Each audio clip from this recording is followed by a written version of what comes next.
भई उसको तो उसने मार दिया ना, उसके बाद बेशक वो अपना हाथ ट्रक के नीचे भी दे दे, तो फिर क्या फ़र्क पड़ता है?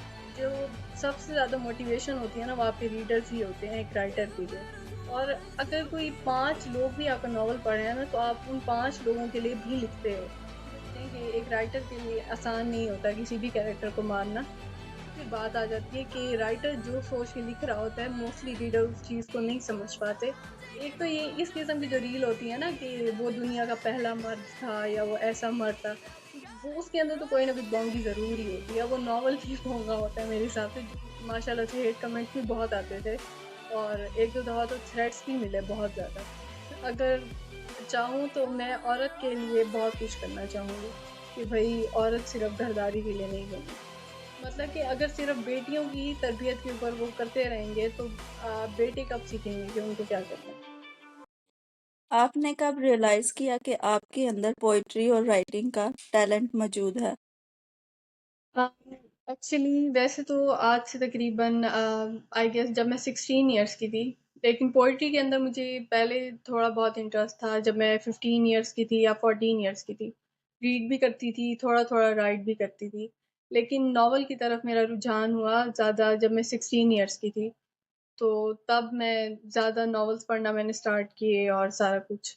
और फिर जो है मुझे एक माइंड में जैसे वो होता है ना एक थोड़ी-सी ऐसे स्टोरी का टच आया और फिर उसको उसके ऊपर थोड़ा-सा सोचने के बाद सारा कुछ तो फिर जो है एक स्टोरी का plot, twist each and everything mind में बनी। तो फिर मैंने उसको लिखना स्टार्ट किया। तो स्टार्टिंग में बहुत मुश्किलात आईं। एक्चुअली मैं इस नॉवल को जल्दी कंप्लीट कर लेती।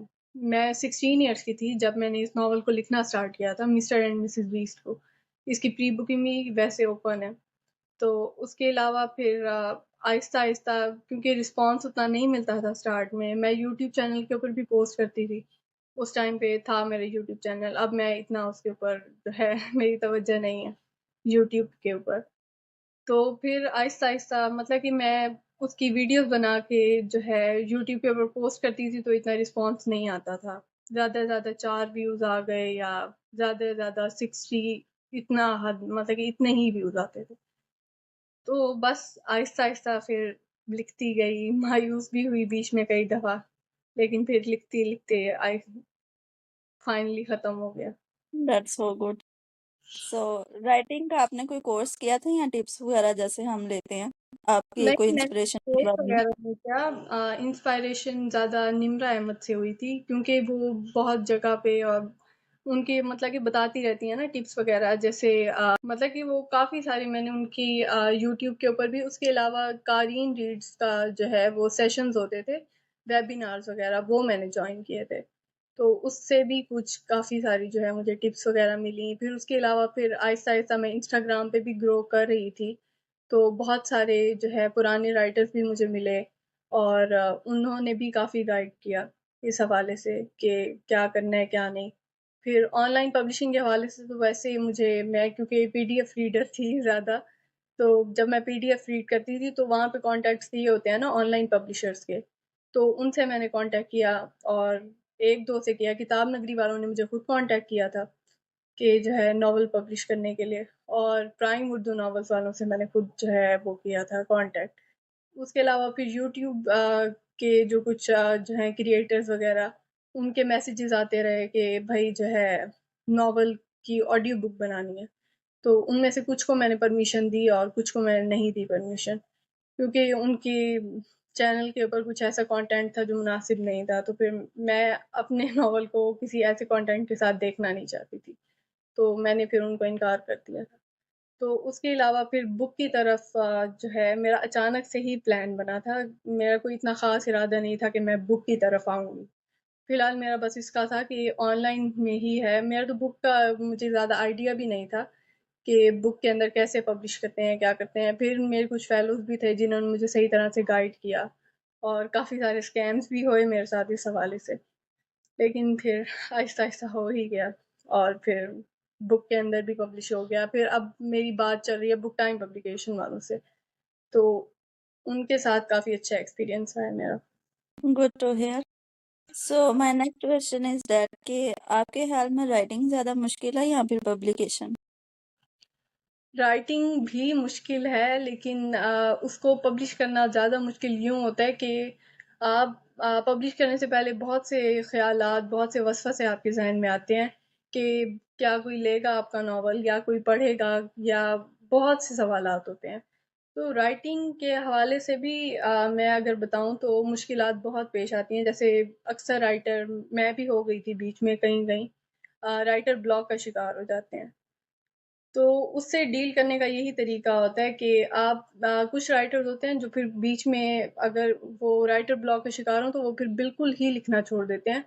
तो उससे डील करने का ये तरीका होता है कि आप बेशक दिन में एटलीस्ट एक लाइन भी लिखो या एक सीन भी लिखो, जितना आपसे लिखा जाता है आप एटलीस्ट लिखो, बिल्कुल स्टॉप ना करो। तो एक-एक लाइन भी बेशक अगर आपके माइंड में कुछ आ रहा है या कुछ भी आ रहा है, तो बस आप उसको लिखते जाओ। वो क्योंकि फिर बाद में नॉवल को फाइनल ड्राफ्ट तक लेके आने के लिए ना बहुत ज़्यादा वो होते हैं कि फ़र्स्ट ऑफ ऑल आप एक रफ़ सा ड्राफ्ट तैयार करते हो, फिर उसकी थोड़ी-सी फिनिशिंग करते हो, उसके अंदर सीन्स वग़ैरह, डायलॉग्स वग़ैरह सारा कुछ वो करते हो। और फिर जो है एक और ड्राफ्ट जो है, मतलब कि एंड में बिल्कुल जाके फाइनल ड्राफ्ट बनता है जिसके अंदर आप उसकी प्रूफ रीडिंग करते हो, और इमला की, पंक्चुएशन की, ईच एंड एवरीथिंग की जो है वो सारी मिस्टेक्स को क्लियर करके फाइनल ड्राफ्ट तैयार करते हो। तो राइटिंग के अंदर भी ज़ाहिर सी बात है बहुत ज़्यादा मुश्किलात का सामना करना पड़ता है, लेकिन पब्लिकेशन आई गेस सबसे ज़्यादा मुश्किल काम है, क्योंकि ऑर्डर्स लेने, खासकर जो राइटर्स जो है सेल्फ पब्लिश करते हैं, उनको तो बहुत ही मुश्किलात पेश करनी पड़ती हैं। मतलब कि एक आप ऑर्डर्स इकट्ठे करो, आपको पता भी नहीं होता कि भई कोई आपकी बुक लेगा, नहीं लेगा। उसकी प्रमोशन करना, उसकी एडवर्टाइज़मेंट करना, एड सही तरह से लगाना, और एडिटर्स को मतलब कि कुछ लोग तो हायर भी करते हैं। मैंने लास्ट टाइम जब मैंने अपनी प्री बुकिंग ओपन की थी, तो मैंने 1-2 एडिटर्स हायर किए थे। कुछ ऐसे भी आ गए थे एडिटर्स, जिन्होंने मुझे फ्री ऑफ कॉस्ट जो है एड्स वगैरह बना के दिए, एडिट्स भी बनाई उन्होंने। लेकिन फिर तब जब मेरी बुक काफ़ी सारी मतलब कि कॉपी सेल हुई थी लास्ट प्री बुकिंग में, तो उससे मुझे अब फ़ायदा ये हुआ है कि इस प्री बुकिंग में जो है, प्री बुकिंग ओपन करने से पहले ही अल्हम्दुलिल्लाह काफ़ी सारे ऑर्डर्स आ गए हैं। तो पब्लिकेशन भी काफ़ी टफ़ प्रोसेस है। मैं अगर कहूँ तो 50-50 ही होता है, राइटिंग का भी और पब्लिकेशन का भी। दोनों ही मुश्किल काम है राइटर के लिए तो ख़ासकर। ओके, सो पता कैसे चलता है कि राइटर ब्लॉक हो चुका है आपको? पता है ऐसे चलता है कि आप मतलब कि लिखने बैठोगे अगर, मेरे साथ तो ये होता है, बाकियों का मुझे कुछ आइडिया ज़्यादा नहीं, कि जब मैं मतलब कि हम लिखने बैठते हैं तो हमारे माइंड में कुछ ऐसा सच आ नहीं रहा होता, मतलब कि हम कुछ लिखते हैं, हमें वो पसंद नहीं आता, और फिर हम मतलब कि एक तरह से माइंड और जो है सब कुछ बिल्कुल ब्लैंक हो जाता है। और आप मतलब कि जैसे अगर लिखने बैठोगे, आपका दिल नहीं करेगा, आपका दिल करेगा कि कुछ और करो। आपका दिल करेगा कि आप इंस्टाग्राम स्क्रॉल करो, या आप कोई सॉन्ग सुन लो, या कोई मूवी देख लो। तो इस तरह से उसको डील करने का फिर यही होता है कि एटलीस्ट आप बेशक एक लाइन भी लिखें, लेकिन आप लिखें ज़रूर। सो आपके ख्याल में इस फील्ड में कौन से ऐसे चैलेंजेस हैं जो नए राइटर्स को फेस करने पड़ते हैं? देखिए, मैं अगर आजकल के न्यू राइटर्स का अगर बताऊँ ना आपको, तो बहुत सारे राइटर्स हैं जो गलत ट्रैक पे चढ़े हुए हैं। मतलब कि उनका मेन मकसद जो है वो कामयाबी कम और फेमस होना ज़्यादा हो गया है। तो देखें, फेमस तो इंसान कुछ भी करके हो जाता है, लेकिन जो कामयाबी है वो मेन मकसद होता है कि आपने कामयाब होना है। तो फेमस तो हम देखते हैं सोशल मीडिया पे, कोई मुश्किल काम नहीं है फेमस होना। कोई भी कैसे भी फ़िज़ूल सी चीज़ें करके और सारा कुछ करके जो है फेमस हो जाते हैं लोग। तो मेन मकसद होता है कामयाब होना। अब बहुत ज़्यादा आजकल हम देख रहे हैं सोशल मीडिया पे भी कि टीनेज राइटर्स की तादाद बहुत ज़्यादा बढ़ गई है। अच्छी चीज़ है, लेकिन इस चीज़ का फिर फ्लेक्स करना और उस चीज़ की बेस पे आप जो है वो कर रहे होते हो, व्यूज़ गेन कर रहे होते हो, और आप मतलब कि स्टार्ट में ऐसे जो राइटर्स होते हैं ना, मैं अब किसी का नाम नहीं लूँगी, बहुत सारे राइटर्स हैं, 3 से 4 हैं जो मेरी नज़र से गुज़रे हैं, कि 13 टू 14 इयर्स के होते हैं, और उनकी अकाउंट आप अगर खोल के देख लो, उनकी बायो में तो चलो लिखा होता है वो उनकी अपनी चॉइस है। हर रील के अंदर वो इस चीज़ का फ्लेक्स डाल रहे होते हैं कि वो इतने साल के हैं, और उनकी पहली बुक जो है इतने साल के अंदर जो है वो माशाल्लाह माशाल्लाह मैं तो माशाल्लाह ही कहूँगी कि पब्लिश हो गई है। तो अब उनको मुश्किलात फिर ये पेश आ रही थी कि स्टार्ट में जब कुछ लोग ऐसे उनकी देखते हैं ना कि भाई चलो हाँ इतनी एज की लड़की है और उसने जो है वो नॉवल लिख लिया है, वाह करेंगे। लेकिन फिर आहिस्ता आहिस्ता जब आप मुसलसल उस चीज़ को लेके चलते रहोगे तो फिर वो लोग भी जो है तंग आ जाते हैं कि भाई ये क्या है, ये एक ही चीज़ को लेके बैठ गया। फिर उसके अलावा बहुत सारे राइटर्स जो हैं ये गलतियाँ करते हैं कि बहुत ज़्यादा राइटर्स जिनका मैंने देखा है कि अक्सर रील्स वगैरह हम स्क्रॉल कर रहे होते हैं और हमें किसी नॉवल का पता चलता है, तो हम डीएम में जाके पूछते हैं, लिंक वगैरह मांगते हैं, तो आगे से वो कहते हैं कि भाई नहीं लिंक तो नहीं है, पीडीएफ नहीं है, और जो है सिर्फ बुक के अंदर अवेलेबल है। तो ये चीज़ मुझे काफ़ी अजीब लगती है, जो है न्यू राइटर्स के पॉइंट ऑफ व्यू से। चलो हम देखते हैं ना कि पुराने राइटर्स हैं या अगर वो अपनी बुक जो है डायरेक्ट बुक के अंदर लेके आ रहे हैं तो समझ आती है, लोग उनकी बुक्स ले भी लेते हैं। लेकिन जो न्यू राइटर्स हैं ना उनको थोड़ा सा चैलेंज ये फेस करना पड़ता है कि पहले वो ऑनलाइन उस चीज़ की एडवर्टाइजमेंट करें, अपने नॉवल को प्रमोट करें, सारा कुछ करें और फिर वो बुक की तरफ आए। बुक की तरफ भी इतनी जल्दी नहीं आना चाहिए क्योंकि मैं एक दफ़ा अपनी बुक पब्लिश कर चुकी हूँ ना और फिर मुझे जो है थोड़ा सा रिग्रेट हो रहा है कि इतनी जल्दी नहीं करनी चाहिए थी। खैर, उसके अलावा जो है बहुत ज़्यादा राइटर्स इस गलत ट्रैक पे भी चढ़ जाते हैं कि उनको व्यूज़ नहीं मिलते, तो जहाँ पे फिर उनको व्यूज़ मिलते हैं वो फिर उस जगह पे जाते हैं। और मैं तकरीबन आज से 3 से 4 महीने पहले इस चीज़ के ऊपर बात कर भी रही थी। बोल्ड जो कंटेंट को प्रमोट करते हैं या बोल्ड राइटर्स थे। बोल्ड राइटर्स ये मेरे नज़दीक जो बोल्ड राइटर है ना ये सारा कुछ करते ही व्यूज़ के लिए, उनका कोई मकसद नहीं होता कि हमने कोई अच्छी चीज़ बतानी है या जो है हमने कोई अच्छी चीज़ दिखानी है, उनका बस मेन मकसद होता है व्यूज़ लाना। आवाम भी फिर हमारी माशाल्लाह से ऐसे कंटेंट के पीछे भागती है और जो है वो माशाल्लाह से फिर फेमस होने के चक्करों में टीनेज लड़कियों के जो नॉवेल्स पढ़ते हैं उनके भी दिमाग अलग ख़राब होते हैं और जो है स्पॉइल अलग होती हैं और फिर उनकी बातें सुन लो तो माशाल्लाह से ऐसी-ऐसी बातें। और यूट्यूब तो आप मतलब कि बस देख लेना ऐसे-ऐसे शाहकार भरे हैं नॉवेल्स के कि बस अब क्या ही कहें। तो आगे से अगर इनको कुछ कह दो ना आगे से फिर ये लोग दूसरे राइटर्स की बात करने लग जाते हैं जैसे कि मंटो हो गए या बानो कुत्सिया। अच्छा अब हम मंटो या बानो कुत्सिया से इनको रिलेट अव्वल तो कर नहीं सकते लेकिन अगर करें भी सही तो बात ये होती है मंटो और जो बानो कुत्सिया जिस किस्म का कंटेंट लिखते थे ठीक है वो बोल्ड लिखते थे लेकिन वो मुआशरे की जो डार्क रियलिटीज़ हैं उनको हाईलाइट करते थे। इनके नॉवेल्स इसके अंदर ये डार्क रियलिटीज़ को हाईलाइट कम उस चीज़ को प्रमोट ज़्यादा कर रहे होते हैं। तो ये चीज़ मुझे इतनी ज़हर लगती है ना फिर आगे से इनको कुछ कह दो तो आगे से इतनी माशाल्लाह से इनकी ज़बानें फिर ऐसी-ऐसी होती हैं आगे से धमकियाँ अलग देंगे।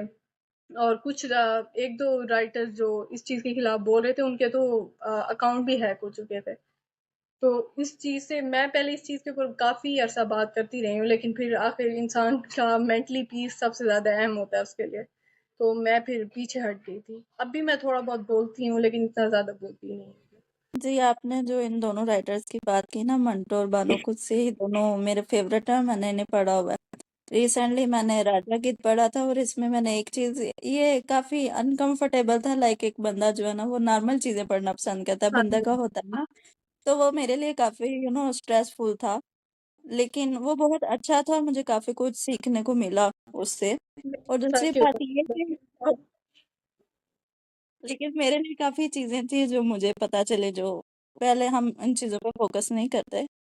सो जी, उसमें बिल्कुल। ये था कि उसमें बानो कुत्सिया ने उस चीज़ को जो है ना हाइलाइट किया और उस चीज़ को एंड पे उन्होंने बताया कि इसका कितना बड़ा नुकसान हो सकता है या इस तरह का। और जबकि ये राइटर्स जो हैं उस चीज़ को नॉर्मलाइज़ करती हैं, चाहे वो वॉयलेंस हो, अब्यूज़ हो, व्हाटएवर यू कैन से।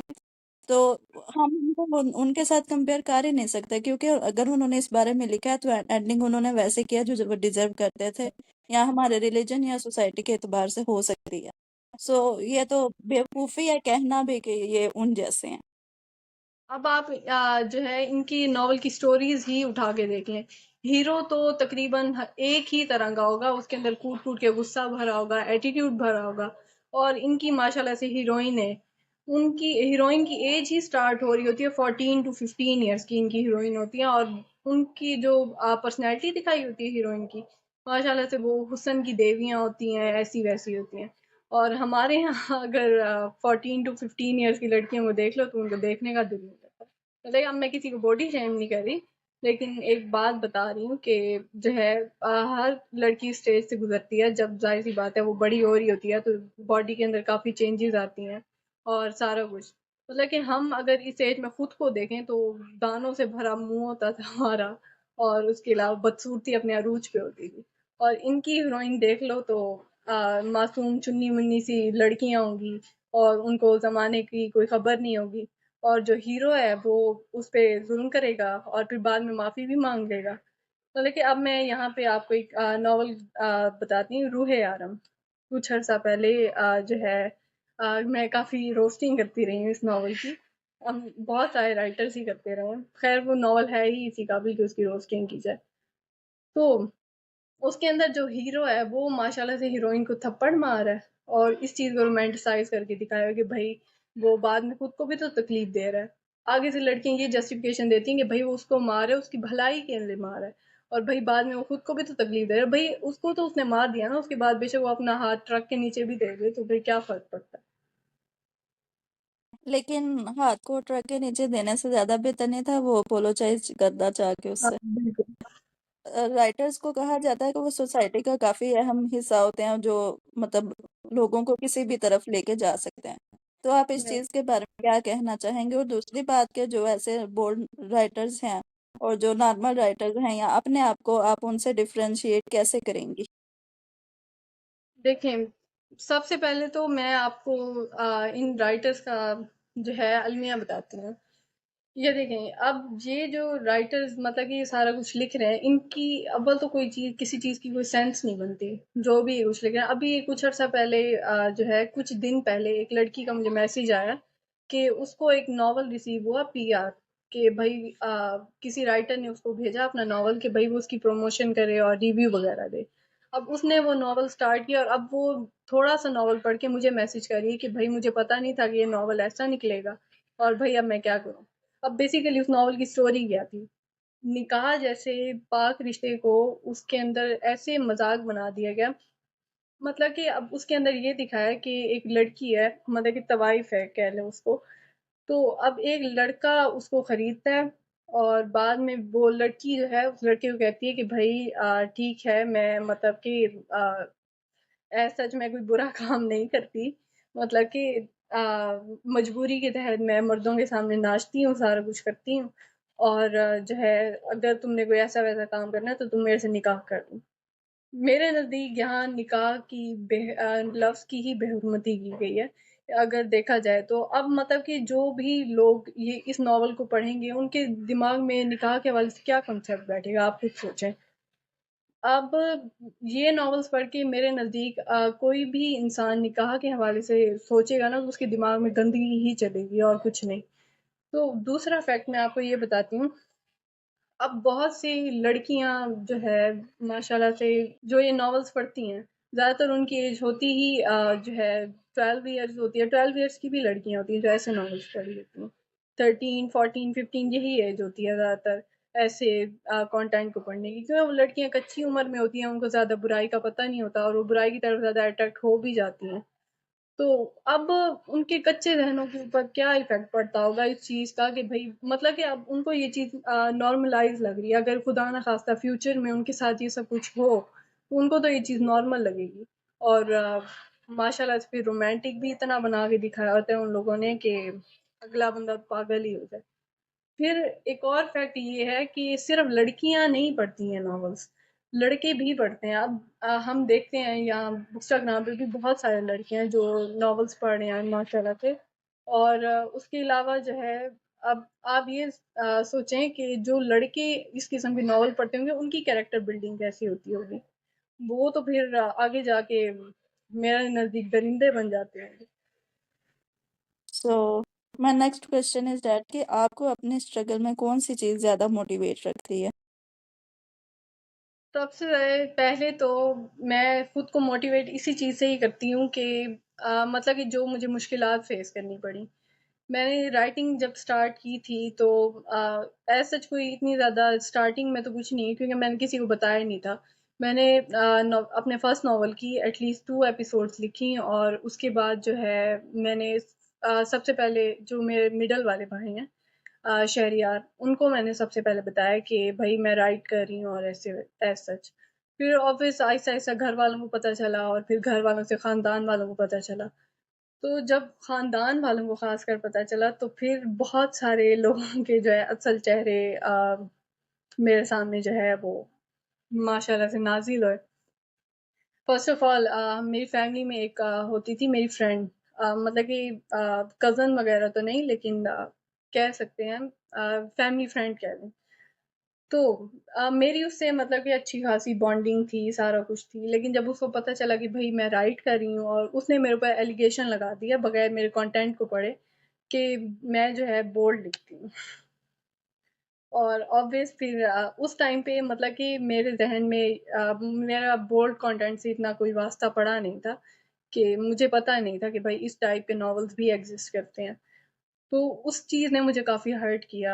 तो फिर जब मैं दोबारा से ऑब्वियस ज़ाहिर-सी बात है, फैमिली का रिएक्शन आना था और सारा कुछ होना था, और मैं मतलब कि काफ़ी ज़्यादा उस चीज़ के बाद हर्ट हुई और डीमोटिवेट भी हुई। लेकिन फिर मेरी फ्रेंड एकेडमी में मेरी फ्रेंड होती थी फ़ातिमा मुस्तफ़ा, उसने मुझे काफ़ी कंसोल किया और काफ़ी मोटिवेट किया उसने।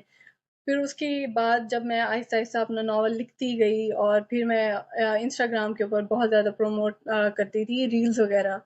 रोज़ाना की मैं एटलीस्ट 2 टू 3 रील्स जो है पोस्ट कर रही होती थी। और उसके बाद जो है तकरीबन मेरी 2 रील्स वायरल हुई थी, और अच्छी खासी वायरल वायरल हुई थी।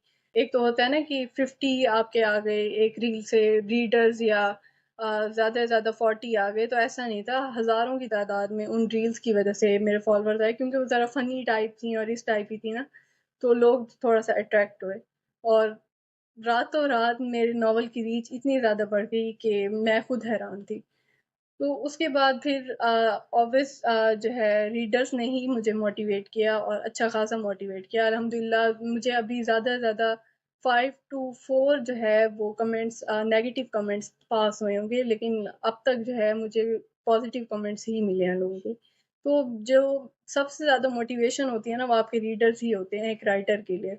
रीडर्स ही आपको मोटिवेट करते हैं, रीडर्स ही आपका हौसला बढ़ाते हैं कि आप आगे लिखो, आगे बढ़ो। और अगर कोई 5 लोग भी आपका नॉवल पढ़ रहे हैं ना, तो आप उन 5 लोगों के लिए भी लिखते हो, कि भई एटलीस्ट वो तो पढ़ रहे हैं। आपकी फैमिली में और कोई राइटर नहीं है? लाइक आप फर्स्ट थे जो इतना आपको फेस करनी पड़ी चीज़ें? नहीं, मैं फर्स्ट राइटर मतलब कि नॉवल राइटर मैं फर्स्ट हूँ। लेकिन मेरे ददियाल वाली साइड पे आई गेस 1-2 थे जो ज़रा शायरी के अंदर और इस चीज़ के अंदर उनका इंटरेस्ट था।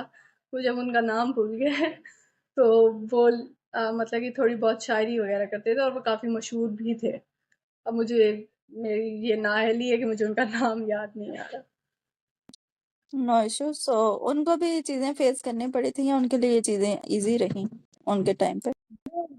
मतलब कि मेरा उनसे इतना ज़्यादा इंटरेक्शन हुआ नहीं। असल में ददियाल साइड, और वो मतलब कि हमसे काफ़ी दूर ही रहते हैं। मतलब कि मैं यहाँ रहती हूँ बहावलपुर में, और वो रहते हैं माशाल्लाह से इस्लामाबाद रावलपिंडी में। और मेरा उनसे एज़ सच कभी कोई इंटरेक्शन हुआ नहीं। हुआ भी होगा तो बचपन में हुआ होगा, या मेरा नहीं ख्याल कि कभी भी उनसे इस हवाले से। ये तो मुझे पता भी चला मेरे फ़ादर से कि भई हमारे ख़ानदान में ऐसा कोई है जो मतलब कि राइटिंग वग़ैरह, शायरी वग़ैरह करते थे। तो वरना मुझे तो इस चीज़ का आइडिया ही नहीं था। मैं ज़रा ख़ानदान वालों से कम ही इंटरेक्शन करती हूँ, इतना ज़्यादा मैं किसी से घुलती-मिलती जल्दी नहीं हूँ, ख़ानदान में ख़ासकर। अगर कोई लड़की राइटर बनना चाहती है, तो उसे क्या करना चाहिए? और आपके ख़्याल में कौन से ऐसे सपोर्टिव पब्लिशर्स हैं या वेबसाइट्स हैं जो नई लिखारियों को सपोर्ट करते हैं? मैं न्यू राइटर्स के लिए फ़र्स्ट ऑफ़ ऑल कुछ टिप्स ये दूँगी कि अगर आप कोई नॉवल लिख रहे हैं, तो आप उसको पब्लिश करने में बहुत ज़्यादा जल्दी ना करें। अक्सर राइटर्स यही करते हैं कि वो लिख लेते हैं, तो फिर उनको बहुत ज़्यादा जल्दी होती है, क्योंकि ये गलतियाँ मैं ऑलरेडी कर चुकी हूँ, तो फिर मैं किसी और को ये मशवरा हरगिज़ नहीं दूँगी कि वो भी ये गलती करे। तो हम अगर जब ऑनलाइन पब्लिशिंग की तरफ जाते हैं ना, सबसे पहले मोस्टली राइटर्स पहला स्टेप होता ही उनका ऑनलाइन पब्लिकेशन है। तो अब वो लिख लेते हैं, लेकिन उनको ये नहीं पता चलता कि जो है उनके नॉवल के अंदर क्या फ्लॉज़ हैं, क्योंकि हम उस चीज़ को पढ़ेंगे ना तो हमें उतना पता नहीं चलता जब तक कोई और दूसरा नहीं पढ़ेगा, और वो भी वो बंदा जिसको अदब के बारे में और लिटरेचर के बारे में ज़्यादा आइडिया है। तो मेरा यही टिप है न्यू राइटर्स के लिए कि जब आप कोई चीज़ लिखते हैं, बेशक आप एपिसोड ही लिख रहे हैं, तो सबसे पहले आप जो है अपने नॉवल का जो आपने फाइनल ड्राफ्ट तैयार किया है, उसकी आप प्रूफ रीडिंग करवाएँ। किसी जो है प्रूफ रीडर्स तो अब बहुत आम हो गए हैं, कोई भी आपको जो है कर देता है। मैं खुद भी एक प्रूफ रीडर हूँ, अब माशाल्लाह से, पहले नहीं थी। तो अब मोस्टली राइटर्स ये गलती कर रहे होते हैं कि वो अपने नॉवल को प्रूफ रीड नहीं करवाते, प्रीव्यू नहीं करवाते, और फिर उनको अपने नॉवल के अंदर फ्लॉज का पता नहीं चलता, गलतियों का पता नहीं चलता। अब मैंने रिसेंटली एक नॉवल पढ़ा, हुरे बासिल। उसकी स्टोरी काफ़ी मतलब कि अच्छी थी, मैसेज जो बेसिकली था उसके अंदर काफ़ी अच्छा दिया गया था, लेकिन उस नॉवल के अंदर वही मिस्टेक्स आ रही थी, पंक्चुएशन की मिस्टेक्स आ रही थी, और प्रूफ रीडिंग की मिस्टेक्स आ रही थी, इमला की बहुत ज़्यादा गलतियाँ थी उसके अंदर, और उसके अलावा जो है कुछ एक दो फ्लॉज भी कहीं-कहीं स्टोरी के अंदर ना झोल नज़र आ रहे थे।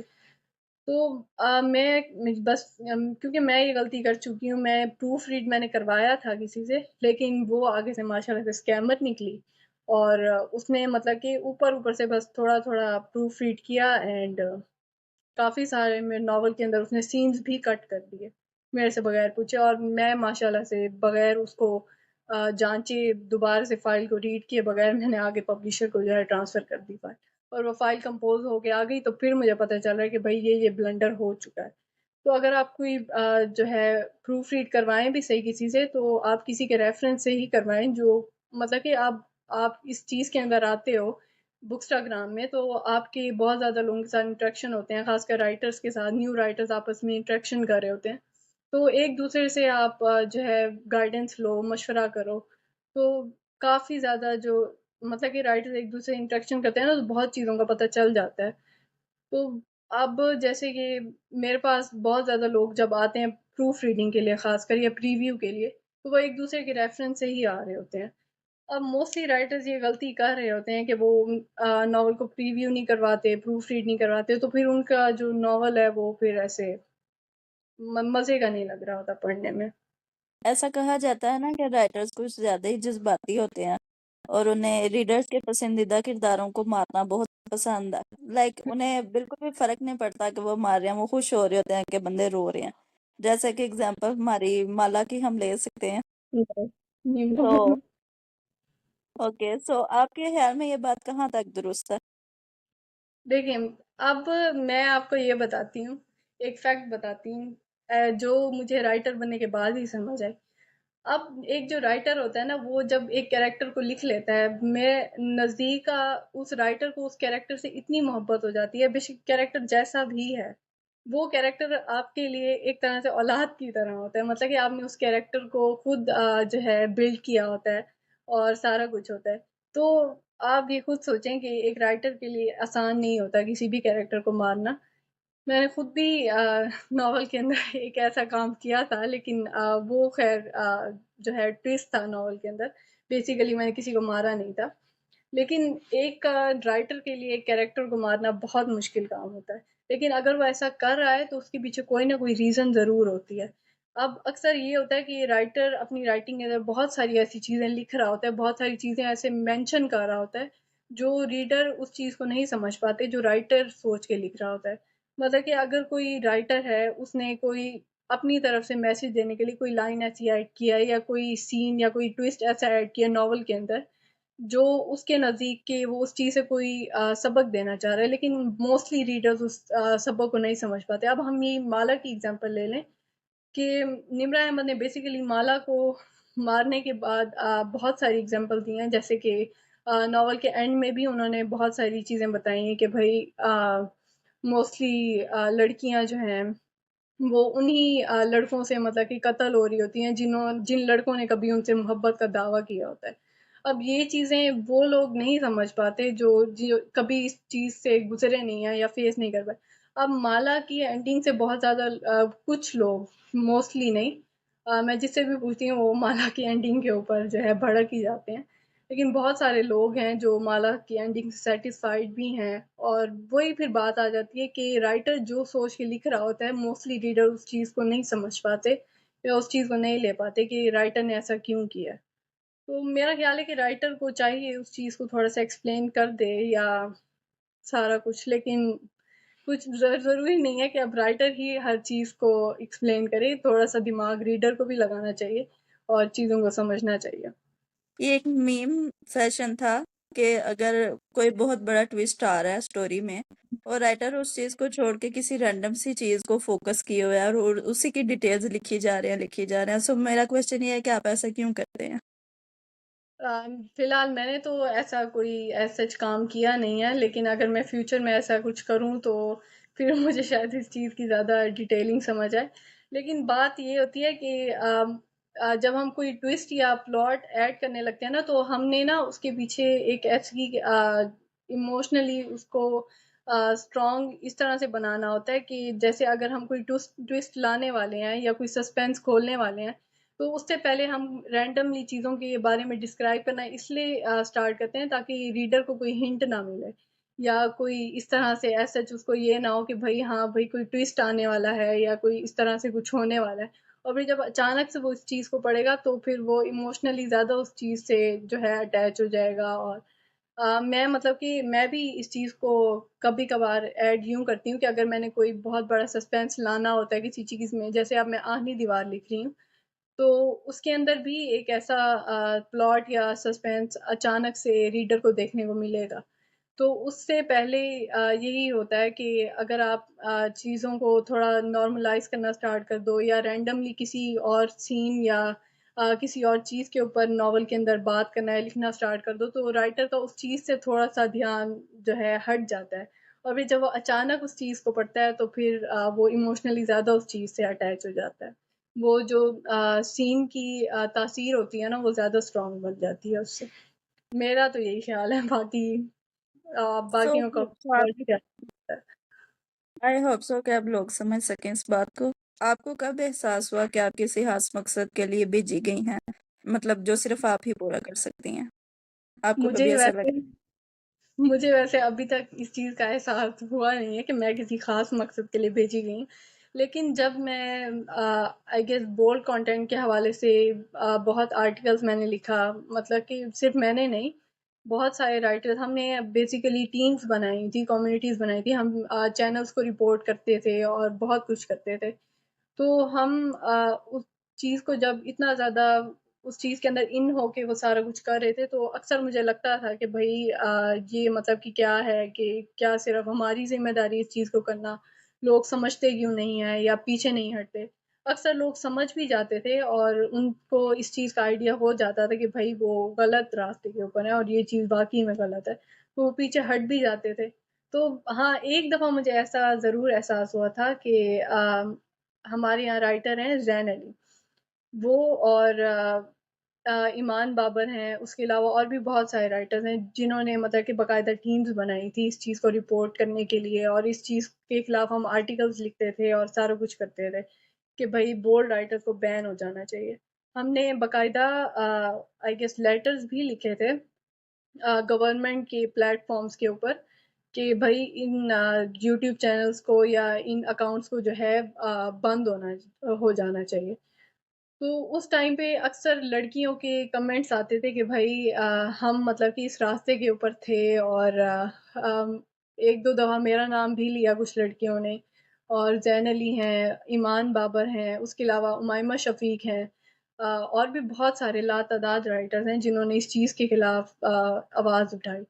तो तब मुझे थोड़ा बहुत लगता था कि शायद मैं स्पेशल हूँ, कि लोग मतलब कि मोस्टली मेरी बातें सुनते थे। ख़ासकर मुझे बहुत मैसेजेस आते थे कि आप जो रोस्टिंग करती हैं बोल्ड नॉवेल्स को। तो मुझे बाकायदा लोग नॉवेल्स की लाइन्स भेजते थे कि भाई इसको भी रोस्ट करें, इसको भी रोस्ट करें, और फिर मैंने 1-2 को किया भी था। एक रील मुझे भेजी थी किसी ने, उसके अंदर ये सीन था कि लड़की जो है, उसका ख्वाब था कि वो अपनी शादी के ऊपर जो है वो डांस करे, और वो किस्मत से माज़ूर हो जाती है। और वो बोंगी ऐसी मारी हुई थी उस रील के अंदर कि भई दुनिया के अंदर ऐसा भी एक मर्द था। एक तो ये इस किस्म की जो रील होती है ना कि वो दुनिया का पहला मर्द था या वो ऐसा मर्द था, वो उसके अंदर तो कोई ना कोई बोंगी ज़रूर ही होती है। वो नॉवल ही बोंगा होता है मेरे हिसाब से, जो इस किस्म की रील के अंदर कोई ऐसा नॉवल आ जाए ना, तो मैं समझ जाती हूँ कि भई ये नॉवल नहीं पढ़ना। तो वो उसके अंदर ये था कि भाई हीरो ने उस लड़की को, हीरोइन को बेसिकली, अब उसने शादी वाले दिन वॉशिंग मशीन में डाल के घुमा दिया। और मैं सोच रही हूँ कि ये क्या मतलब कि आप लिखते हुए सोचते नहीं है, मतलब कि आपके जहन में कुछ भी आ रहा है, कोई भी बोंगी मारे जा रहे हो आप, और आप जो है, और फिर मैं जब उस चीज़ के खिलाफ बोलती थी, सारा कुछ करती थी, तो फिर माशाल्लाह से हेट कमेंट्स भी बहुत आते थे, और एक दो दफा तो थ्रेट्स भी मिले बहुत ज्यादा। लेकिन फिर आहिस्ता-आहिस्ता मेरा मेंटली सुकून खुद बर्बाद होना शुरू हो गया था इस चीज़ की वज़ह से। लोग आके मैसेज करते थे और मुझे नहीं पता था कि कौन क्या कहना चाह रहा है क्या। और बहुत ज़्यादा तो अक्सर ऐसे भी हुआ, फेक अकाउंट्स बन के ना उसके ऊपर बाकायदा स्कैंडल्स किए कुछ लड़कियों ने। कुछ फेक स्क्रीनशॉट्स बना के चैट्स के, और इस तरह से काफ़ी ज़्यादा। तो फिर आखिर मैं आहिस्ता-आहिस्ता उस चीज़ से बैक आउट कर गई कि भई सबसे ज़्यादा जो है वो आपका मेंटली पीस ही आपका अगर नहीं होगा तो फिर आप बाकी सारा कुछ कैसे करोगे?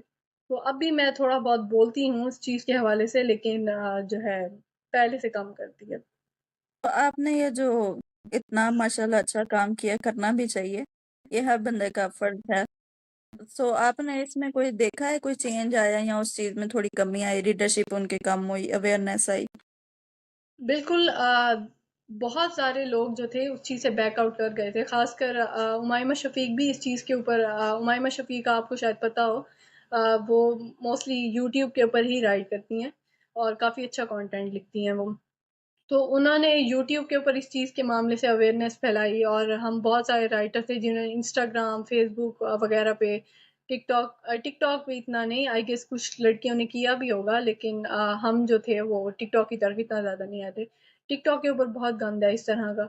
तो आहिस्ता-आहिस्ता बहुत ज़्यादा लोग बैक आउट कर गए थे। खुद कुछ लोग हमारे डीएम में आके हमें बताते थे कि भई हम उस चीज़ से बैक आउट करें, और कुछ लोग आते थे कि आप हमें टिप्स दें, क्योंकि जो बुराई है ना, एक इंसान है वो बुराई का आदी हो चुका है, और वो एक ही दम से उस चीज़ को नहीं छोड़ सकता, तो फिर आहिस्ता-आहिस्ता ही वो उस चीज़ से बैक आउट करता है।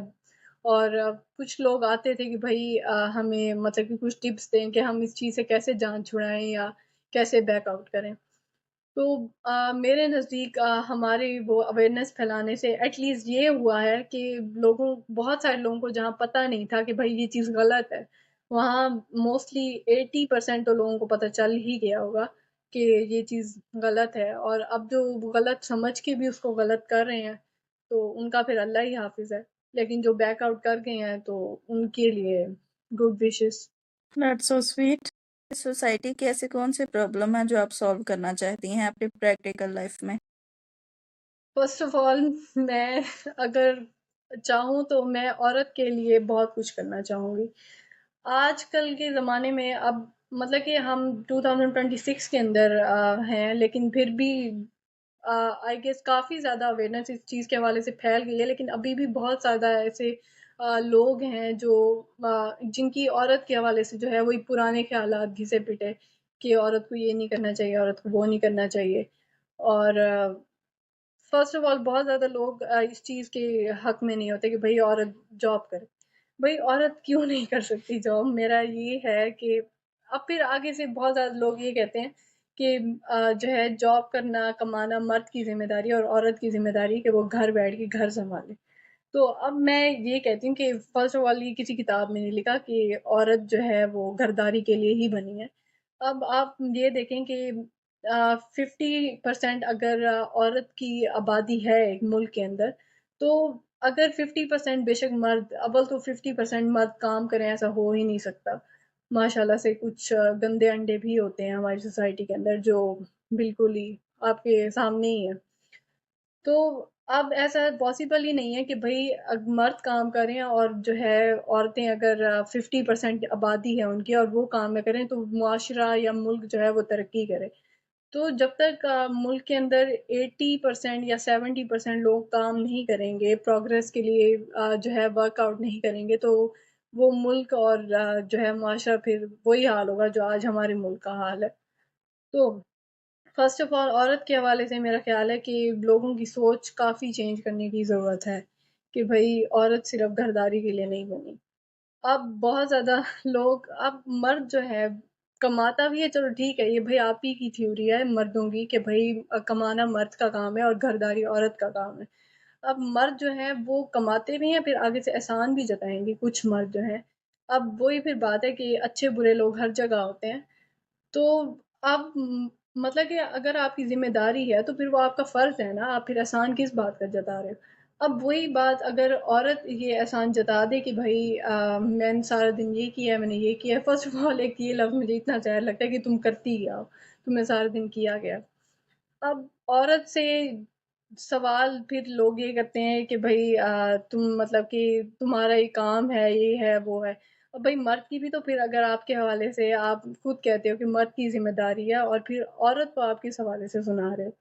अब अगर मर्द अपनी ज़िम्मेदारी में बिलफ़र्ज़ अगर हम फ़ॉर एग्ज़ाम्पल किसी मर्द की नौकरी चली जाती है, तो उस मर्द को कोई कुछ नहीं कहता। लेकिन बिलफ़र्ज़ अगर औरत घरदारी के अंदर उससे कोई जो है गलती हो जाए या कोई भी वो कभी वो खाना ना बनाए तो फिर यही मुआशरा यही मर्द जो है और खाने को दौड़ते हैं। अब बहुत ज़्यादा केसेस भी रिपोर्ट हो रहे हैं कि उस दिन एक न्यूज़ थी कि एक मर्द ने अपनी बीवी को सिर्फ़ इस वज़ह से मार दिया कि सालन में नमक तेज़ था। अब फिर आप देख लें कि इसके पीछे क्या मेंटालिटी हो सकती है। अब बात यही है कि औरतें जो हैं उनका सारा फ़ोकस होता है बेटियों की तरबियत पे और मर्द जो है बस उनकी तरबियत किसी ने नहीं करनी। वो बाहर खुल्लम-खुला दूसरी लड़कियों को छेड़ रहे हैं, सारा कुछ कर रहे हैं। मतलब कि मैं अगर कोई चेंज लाना चाहूँ तो मैं ये चेंज लाऊँगी कि भई जहाँ आप बेटियों की तरबियत करते हैं वहीं ज़्यादा ज़रूरत है कि आप बेटों की भी तरबियत करें। उनको भी तमीज़ सिखाएँ कि भई आगे आपने किसी औरत के साथ ज़ाहिर है आपने ज़िंदगी गुज़ारनी है या आप बाहर निकलते हो सोसाइटी में आपकी बहुत सी लड़कियों से या बाकी औरतों वगैरह से इंटरेक्शन होता है, तो आप उनको एटलीस्ट तमीज़ सिखाओ कि आपने चलना कैसे है उनके साथ। मेरे दिमाग में एक चीज़ आई है कि जैसे बहुत सी लड़कियां ऐसी होती हैं जिनकी काफ़ी वो आइडियल लड़कियां होती हैं हर हिसाब से, लेकिन उनके जो घर के मर्द होते हैं या उनके भाई होते हैं, उनमें काफ़ी डिफरेंस हो जाता है। सो मेरा क्वेश्चन ये है कि अगर औरतें अपने बेटियों को इतनी परफेक्ट तरबियत देती हैं, तो बेटों को क्यों नहीं देती? नॉलेज तो है ना माओं के पास, ज़ाहिर है इसीलिए उन्होंने हमें इतना आइडियल बनाया, लेकिन उनको वो क्यों नहीं बनाती? इसके क्या माइंडसेट है उनका? माइंडसेट वही है ना, ज़ाहिर-सी बात है उनके जो बड़ों ने उनको ये चीज़ सिखाई कि भई देखें ये जो माइंडसेट है ना, ये वही पुराना माइंडसेट है जो अब तक चलता आ रहा है कि भई आपने जो है शुरू से ही सिखाया जाता है कि भई बेटियों ने अगले घर जाना है। भई अगर बेटियों ने अगले घर जाके जो है वो सारा कुछ करना है तो भई कोई और लड़की ज़ाहिर-सी बात है वो भी तो आएगी ना उस लड़की ज़ाहिर है वो लड़का सारी ज़िंदगी कुँवारा तो नहीं रहेगा ना। उसकी भी ज़ाहिर-सी बात है शादी होगी कहीं और वो फिर मतलब कि कैसे सर्वाइव करेगा जब उसकी तरबियत ही नहीं होगी, वो तरबियत याफ़्ता ही नहीं होगा, उसको कैसे पता होगा कि भई उसने उस औरत के साथ कैसे चलना है। मतलब कि अगर सिर्फ़ बेटियों की ही तरबियत के ऊपर वो करते रहेंगे तो बेटे कब सीखेंगे कि उनको क्या करना है। तो अब कसूर हमारे पेरेंट्स का नहीं है, शुरू से ही उनको ये चीज़ सिखाई जाती है। ज़ाहिर-सी बात है उनको उनके आबाओ-अजदाद से ये चीज़ विरासत में मिली तो फिर आगे उन्होंने यही चीज़ ही अपने औलाद के साथ सारा कुछ वही कुछ ही करना है। जो उन्होंने अपने पेरेंट्स वगैरह से सीखा या अपने जो है पुराने आबाओ-अजदाद से सीखा। तो ये वही चीज़ अभी तक जो बैकवर्ड वही वाली सोच है वो अब तक चलती आ रही है हमारे उसके अंदर भी और अभी हमारी जनरेशन के भी बहुत से लोग हैं जो माशाल्लाह से पेरेंट्स बन चुके हैं, उनकी भी बहुत सारे लोगों का अभी यही माइंडसेट है कि भई तरबियत सिर्फ़ बेटी की करनी है। तो मतलब कि बात की जाए ना कि अगर कोई लड़का कुछ कर देगा तो लोग इग्नोर कर देंगे उस चीज़ को कि भई लड़का है, वो उसने तो कुछ करना मतलब कि वो बस निकल जाएगा किसी तरह। लेकिन अगर लड़की ने कुछ कर दिया तो नहीं भई उसको तो कुचल दो आप, सारा कुछ कर दो। तो आपके ख्याल में ये माइंडसेट और ये चेन्स वगैरह कभी टूटेंगे भी या क़यामत आ जाएगी ऐसे ही चलता रहेगा? अब ये तो अब इसी चीज़ के ऊपर मैं आपको एक फैक्ट बताऊँ, एक चीज़ के हवाले से अगर आप अवेयरनेस फैलाना शुरू करते हैं ना, तो काफ़ी हद तक जो है लोग उस चीज़ को प्रमोट करना शुरू कर देते हैं, अडॉप्ट करना शुरू कर देते हैं। अब यही मैं आपको मिसाल दूँ, जब हमने इन्हीं नॉवेल्स के खिलाफ बोलना शुरू किया, तो बहुत ज़्यादा लोगों ने उस चीज़ को अडॉप्ट करना शुरू कर दिया। अब ज़रूरी नहीं है कि एक ही बंदा अवेयरनेस फैलाए तो ये सारा कुछ हो जाएगा। बहुत ज़्यादा अब माशाल्लाह से पढ़ी-लिखी औरतें हैं, उन सबको चाहिए कि भई इस चीज़ के हवाले से अवेयरनेस फैलाएँ। और जब एक चीज़ के हवाले से आप अवेयरनेस फैलाएँगे, लोगों को पता चलेगा, तो फिर ही कुछ हो सकता है। जब तक लोगों के इल्म में ये बात नहीं होगी या उनको इस चीज़ के हवाले से कुछ पता ही नहीं होगा, वो अवेयर ही नहीं होंगे, तो फिर मेरे नज़दीक कुछ भी नहीं होगा। जब तक आप अवेयरनेस नहीं फैलाएँगे, तो उससे पहले तो कुछ भी नहीं हो सकता, अवेयरनेस के अलावा। आपके ख़्याल में कौन-सी कम्युनिटी ज़्यादा हमारे अंदर पाई जाती है? यानी कुछ होते हैं ना जो प्रॉब्लम को हाइलाइट करते हैं और कहते हैं कि दूसरे का काम है कि वो उसको सॉर्ट आउट करे। लेकिन कुछ ऐसे होते हैं जो कहते हैं कि नहीं, अगर दूसरे की प्रॉब्लम है और हम उसे सॉल्व कर सकते हैं तो हमें कोशिश एटलीस्ट करनी चाहिए। तो हमारे अंदर ज़्यादा कम्युनिटी किस चीज़ की है? ब्लेम करने वालों की या उन्हें ऑन करके सॉल्व करने वालों की? ऑलवेज़ ब्लेम करने वालों की। लोग मैं आपको यही बताऊँ कि ब्लेम करने वाले आपको बहुत मिलेंगे, लेकिन उस चीज़ के खिलाफ़ काम करने वाले बहुत कम लोग होते हैं जो मतलब कि उस चीज़ के खिलाफ़ काम करते हैं। अब मैं जब ये बोल्ड नॉवेल्स के खिलाफ आवाज़ उठा रही थी, बहुत ज़्यादा आवाज़ उठा रहे थे हम, बाकी राइटर्स भी, तो यही बात है कि बहुत सारे लोग आ जाते थे कि भई हाँ, ये गलत है और उस चीज़ के हवाले से गॉसिप्स भी करेंगे, सारा कुछ करेंगे, लेकिन कोई करता कुछ नहीं था। अब हमने जब गवर्नमेंट की कुछ प्लेटफ़ॉर्म्स के ऊपर रिपोर्ट करना स्टार्ट किया, तो हम ये कुछ ही लोग थे जिन्होंने रिपोर्ट करना शुरू किया। हम दूसरों के पास जाते थे, भई अब ज़्यादा से ज़्यादा आपको 5 मिनट लग जाएँगे इस चीज़ को रिपोर्ट करने के लिए, लेकिन वो नहीं करते थे जस्ट बिकॉज़ के सुस्ती, काहली माशाल्लाह से कूट-कूट के भरी है इस कौम में। तो फिर वही बात है, अगर ये सारी अभी भी हम अपनी सुस्ती या काहली नहीं छोड़ते, तो फिर हम कभी भी तरक्की नहीं कर सकते। अभी ये जो डाउनफॉल चल रहा है, फिर मज़ीद डाउनफॉल चलने लग जाएगा और हम दिवालिया होके बैठे होंगे। बिल्कुल ही। हम अपने वालिदैन के साथ अपने ताल्लुकात किस तरह बेहतरीन रख सकते हैं? मतलब जो हमारे क्लैशेज़ होते हैं, उनको हम अपनी बाउंड्री या बात को कितनी अच्छी तरह से सेटल उनके सामने कर सकते हैं कि ज़्यादा प्रॉब्लम्स ना क्रिएट हो हमारे रिलेशन में। तो इसके लिए आपके पास क्या टिप है? देखें, जो क्लैशेज़ और वो तो ज़ाहिर-सी बात है, एक कॉमन चीज़ है, वो तो होंगी ही। आप ये देखें, उनकी जनरेशन और हमारी जनरेशन के अंदर काफ़ी फ़र्क है। एक जनरेशन गैप है, एक एज गैप इतना ज़्यादा होता है कि ज़ाहिर-सी बात है, अब उनका माइंडसेट किसी और थ्योरी या किसी और चीज़ के ऊपर होगा, हमारा माइंडसेट उनसे काफ़ी डिफरेंस होगा। एक तो एज गैप इस चीज़ के अंदर काफ़ी वो होता है, ऊपर से जनरेशन गैप इतना ज़्यादा होता है कि अक्सर जो है वो हम एक-दूसरे की बातों को समझ नहीं पा रहे होते। तो उससे टैकल करने का यही हल होता है कि आप उनसे कम्युनिकेट करें, उनसे बात करें। अब मोस्टली बच्चे होते हैं जो अगर उनको पेरेंट्स की कोई बात वो नहीं सूटेबल नहीं लगती, तो वो उनसे आहिस्ता-आहिस्ता दूर होना शुरू कर देते हैं, जो कि गलत चीज़ है। आप उनसे कम्युनिकेट करें, एटलीस्ट आप दिन में थोड़ा-सा टाइम उनके लिए निकालें, आप उनसे बातचीत करें। वो आपकी बात सुने, आप उनकी बात सुनो, आप उनको अपनी बात बताओ, वो आपको अपनी बातें बताएँ। तो आपस में अगर आप जो है कोऑर्डिनेशन से चलेंगे, एक-दूसरे के साथ जो है वो क्या कहते हैं कोऑपरेट करेंगे, तो मेरा ख़्याल है कि बहुत से मसले सॉर्ट आउट हो जाते हैं। फिर भी अक्सर पेरेंट्स यही होते हैं कि बच्चों के ऊपर बहुत से पेरेंट्स होते हैं जो फ़ैसले मुसल्लत कर देते हैं, जो कि गलत चीज़ है। फिर अक्सर बच्चे भी ऐसे होते हैं कि वो ये चीज़ नहीं समझते कि भई पेरेंट्स क्यों आपको रोक रहे हैं? क्योंकि अब ज़ाहिर-सी बात है, पेरेंट्स हैं, वो उन्होंने आपसे ज़्यादा ज़िंदगी गुज़ारी होती है और उनको ज़्यादा तजुर्बा होता है। वो अगर आपको किसी चीज़ के लिए रोक रहे हैं, तो उसके पीछे कोई ना कोई रीज़न ज़रूर होती है कि वो आपको क्यों रोक रहे हैं। अब वो बच्चे ये देखते हैं कि भई वो पेरेंट्स रोक रहे हैं, वो ऐसा कर रहे हैं, वो ये नहीं देखते वो क्यों रोक रहे हैं। तो उसका टैकल करने का उसका यही हल होता है कि आप उनसे बात करो, आप उनसे पूछो कि भई वो ऐसा क्यों कर रहे हैं?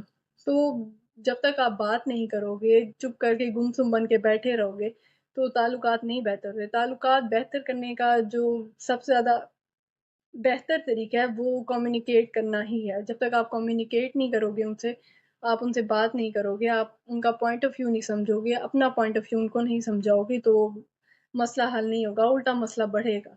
Yes you are right. ये जो जनरेशनल गैप के बारे में बात है, ये तो हमारी हर जगह पे रहेगी। लाइक हम जगह भी स्विच करके देखें अगर, तो ये रहेगा। ये तो मेरे ख्याल में भी आपकी बात बिल्कुल दुरुस्त है कि जनरेशनल गैप की वजह से हमें उस चीज को डिसऑन नहीं करना चाहिए, बात करना छोड़नी नहीं चाहिए कि हमें इतना गैप है ये समझेंगे नहीं, हमें कोशिश करते रहना चाहिए। बिल्कुल। ये आपने बहुत अच्छी बात हाईलाइट की। सो हमारा सेकंड लास्ट क्वेश्चन अब ये है आपसे कि आपसे जो लोग इंस्पायर हैं, आप उनके बारे में क्या कहना चाहेंगी, या आप उनको कोई एडवाइस देना चाहेंगी? फर्स्ट ऑफ ऑल जो लोग अगर इंस्पायर हैं भी सही तो मैं उनको मतलब कि यही कहूँगी कि जो गलतियाँ मैंने दोहराई वो मतलब कि गलतियाँ फिर वो ना दोहराएं। अब मैंने स्टार्ट में भी आपको यही टिप्स दी हैं, खासकर एक दो लड़कियां होंगी भी सही शायद जिन्होंने मेरे से इंस्पायर होके लिखना स्टार्ट किया। एक लड़की को तो मैं जानती भी हूँ जिसने मेरे से इंस्पायर होके लिखना स्टार्ट किया, वो कहती भी है बाकायदा, मेरी उससे अक्सर ही बात होती है।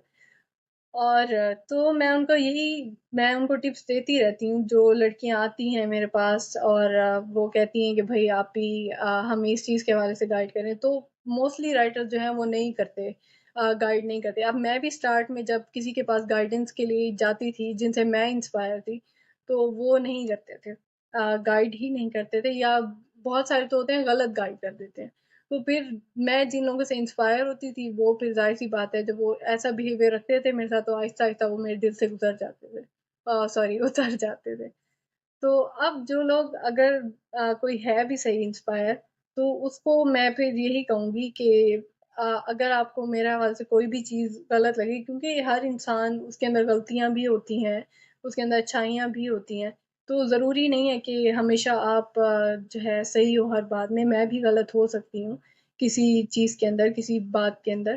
तो आप एटलीस्ट अगर आपको मेरे हवाले से कोई चीज़ बुरी लगती है या आपको मेरी कोई बात बुरी लगती है तो आप मुझसे कहो। अब बहुत सारी लड़कियाँ ऐसी हैं, मैं अब किसी का नाम भी नहीं लूँगी, जिनको मेरे हवाले से अगर कोई चीज़ अच्छी नहीं लगती, वो फिर आपस में डिस्कस करना शुरू हो जाती हैं या उस चीज़ को लेके कोई गलतफ़हमी दिल में रख के और फिर इस तरह से वो फिर जो है ताल्लुकात ख़राब होते हैं उससे और आप कुछ मिसअंडरस्टैंडिंग्स भी फिर ऐसी क्रिएट हो जाती हैं। अभी कुछ अर्सा पहले कुछ लोगों के साथ मेरी मिसअंडरस्टैंडिंग क्रिएट हुई कि बात कुछ और थी, उन्होंने किस तर्ज़ में ली और हमारे अच्छे ताल्लुकात भी थे, लेकिन फिर ताल्लुकात बिगड़ने में देर भी नहीं लगती। तो अगर कोई इंस्पायर है या कुछ भी है, आप किसी से भी इंस्पायर हो, आपको उसकी कोई चीज़ बुरी लगती है, आप उसको बताओ कि भई आपकी यहाँ पे गलती है, आप यहाँ पे मतलब कि गलती कर रहे हो। तो उससे बहुत से लोग समझ भी जाते हैं, तो जब तक आप किसी को बताओगे नहीं, तो मामला सॉर्ट आउट नहीं होता। मैं तो यही कहूँगी कि अगर कोई मेरे से इंस्पायर है और मेरी कोई चीज़ बुरी लगती है या अगर मैं कोई गलती कर रही हूँ, तो मुझे बताएँ कि मैं क्या गलती कर रही हूँ। आपका बहुत अच्छा माइंडसेट है और ग्रोइंग माइंडसेट है। सो हमारा लास्ट क्वेश्चन ये है कि आपका मेरे साथ एक्सपीरियंस कैसा रहा, और आप मुझे मजीद ग्रोथ के लिए क्या टिप्स देना चाहेंगी? मैं वैसे आपसे मुझे लग नहीं रहा, मैं आपसे बात कर रही हूँ और मुझे लग नहीं रहा कि मैं फर्स्ट टाइम बात कर रही हूँ। मुझे आपसे बात करते ऐसे ही लग रहा है जैसे मैं मतलब कि बहुत दफ़ा आपसे बात कर चुकी हूँ। जैसे एक वो होता है ना फ्रेंडली बिहेवियर तो आपका मतलब कि मुझे बिहेवियर काफ़ी फ्रेंडली लगा। तो मैं इतनी जल्दी किसी के साथ कंफर्टेबल होती नहीं हूँ, लेकिन मैं आपके साथ हो गई। तो मैं आपको अगर कोई टिप वगैरह दूँ तो मैं आपको यही टिप दूँगी कि ज़्यादा से ज़्यादा आप न्यू राइटर्स को ही वो करें। जैसे मैं अगर कुछ का बताऊँ ख़ैर मैं आप कुछ बताऊँगी नहीं किसी का नाम वगैरह, फिर बाकी लोग आना शुरू हो जाएँगे मेरे पास कि भई आप मेरा नाम भी तो ले सकती थी, आप ये भी तो कर सकती थी। तो ग्रोइंग के लिए मैं आपको अगर कोई टिप दूँ तो यही टिप दूँगी कि बस आप जो भी कर रही हैं, इसको इसी तरह से करें और बहुत से लोग आते हैं जो आपको डिग्रेड करते हैं, डिसहार्ट करते हैं बहुत सी चीज़ों पे, आपके व्यूज़ पे या आपके फॉलोअर्स पे। मुझे अभी तक आते हैं लोग इस चीज़ के ऊपर। तो बस डिसहार्ड नहीं होना आपने कभी भी, और जैसे आप चल रही हैं बस वैसे आप चलती रहें, तो इंशाल्लाह एक दिन आप ग्रो कर ही जाएँगी। Thank you so much for your sweet words. Thank you. Thanks for watching this podcast till and. जाने से पहले आप लोगों ने आज अगर एक चीज़ भी सीखी है तो उस पर अमल करें, 1 पेज प्लान लिखें और हेल्प के लिए हमारे ईमेल एड्रेस पर अप्रोच करें। Don't forget that your existence as a women empowers you to reshape your destiny. Good luck.